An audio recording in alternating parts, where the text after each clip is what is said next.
You know, I think to keep everyone safe, we're encouraging people as much as possible to vote by absentee. So if you're watching this right now, request your absentee ballot so that you get it in time.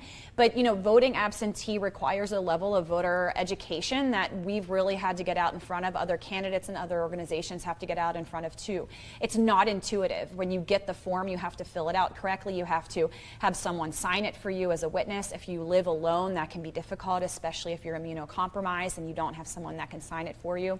You also have to take a picture of your ID and submit that whenever you are doing your voter registration. So there are barriers there that are very, I think, significant, but they're not insurmountable. So I think with that education and that additional support, people can safely vote by absentee. We had record numbers of absentee ballots for both the April election and August election. But we do know that a lot of people like to vote in person. They like to get that I voted sticker. They like the experience of it.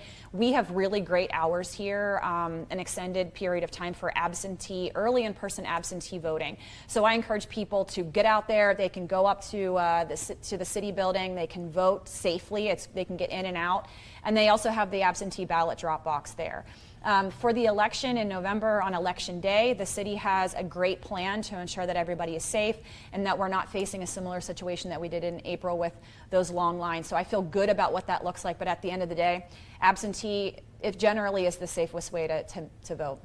I think if we can, we should definitely hold elections in person. We've got a very efficient setup. We've got a very proven record as far as in-person elections go.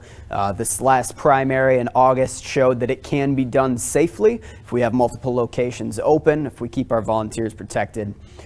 We also see with the universal mail-in ballot, there's a lot of issue for fraud there, especially on an election like this. A lot of the time, multiple people can be registered to vote at the same address or even a vacant lot or building if that doesn't get updated correctly. And it's entirely possible that we're going to be sending out a lot of extra ballots to those places that just don't have those residents living there anymore, which means that's a lot of extra ballots that could then be tampered with if they aren't caught by the post office and made sure that they are not delivered correctly.